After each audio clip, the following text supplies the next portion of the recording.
আমার ফুপু বাসায় আসলে আমার মায়ের জ্বর আসে, শরীর ব্যথা করে, মাথা ধরে। অথচ ফুপু বাসা থেকে চলে গেলেই তার সবকিছু ঠিক হয়ে যায়।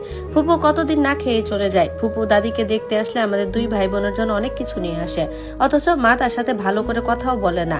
দাদি অনেক আগে যখন সুস্থ ছিল তখন ফুপুর জন্য কিছু না কিছু তৈরি করে খাইয়ে তারপর বিদায় দিতেন।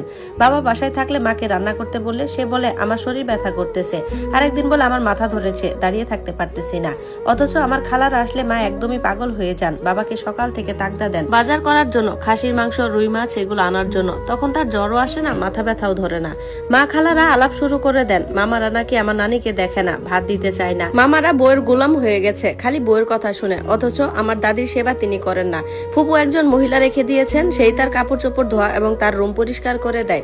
আজকের দিনটা অন্য কোনো দিনের চেয়ে আলাদা ছিল না। সকালবেলা যখন ফুপু দরজায় এসে দাঁড়ালেন, তার হাতে ছিল দুটো বড় বড় ব্যাগ। একটাতে আমাদের দুই ভাই বোনের জন্য দোকানের নামি দামি বিস্কুট আর মিষ্টি, অন্যটাতে দাদির জন্য কিছু ফলমূল আর ওষুধ ছিল। ফুপু দাদির ঘরে ঢুকেই নরম গলায় ডাকলেন, আম্মা কেমন আছেন? দাদির ঘরটা একদম শেষ মাথায়। বয়স হওয়ার পর থেকে দাদি আর আগের মতো হাঁটাহাঁটি করতে পারেন না, সারাদিন বিছানাতেই শুয়ে বসে থাকেন।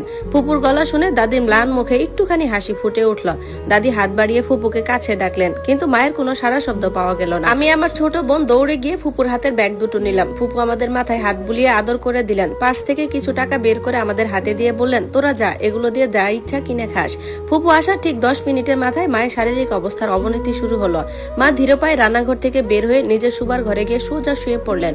কপালে হাত দিয়ে একটা বড় দীর্ঘশ্বাস ফেলে বললেন, মাথাটা যে আজ এমন ধরেছে না, একদম দাঁড়িয়ে থাকতে পারছি না, চোখ মেলতেই কষ্ট হচ্ছে। বাবা তখন অফিসে যাওয়ার জন্য তৈরি হচ্ছিলেন। মায়ের এই অবস্থা দেখে বাবা একটু ইতস্তত করে বললেন, সালেহা এসেছে অনেক দূর থেকে, একটু চা নাস্তা কিছু করে দাও। মা সাথে সাথে মুখ ফিরিয়ে দেওয়ালের দিকে ফিরে শুয়ে বললেন, আমার শরীর ব্যথা করছে, সেটা আমি কি ভুল বানিয়ে বলছি তোমাকে? তুমি পারলে নিজের বোনকে চা নিজেই বানিয়ে দাও, আমি এই অসুস্থ শরীর নিয়ে উঠতে পারবো না। বাবা আর কথা বাড়ালেন না, তিনি ভালো করেই জানেন এই নিয়ে কথা বাড়ালে ঘরে অশান্তি ছাড়া আর কিছুই হবে না। বাবা নিঃশব্দে জুতো জোড়া পরে অফিসের উদ্দেশ্যে বেরিয়ে গেলেন। ফুপু কিন্তু দাদির ঘরেই বসে রইলেন। তিনি মায়ের এই শরীর খারাপের ভান বা কথা না বলার আচরণে নতুন কিছু খুঁজে পাননি। বহু বছর ধরে তিনি এই দৃশ্য দেখে আসছেন। ফুপু নিজেই দাদির মাথায় হাত বুলিয়ে দিতে লাগলেন, দাদির খোঁজ খবর নিলেন। দাদির চোখ দুটো বন্ধ করে ফুপুর হাতটা শক্ত করে ধরে রাখলেন।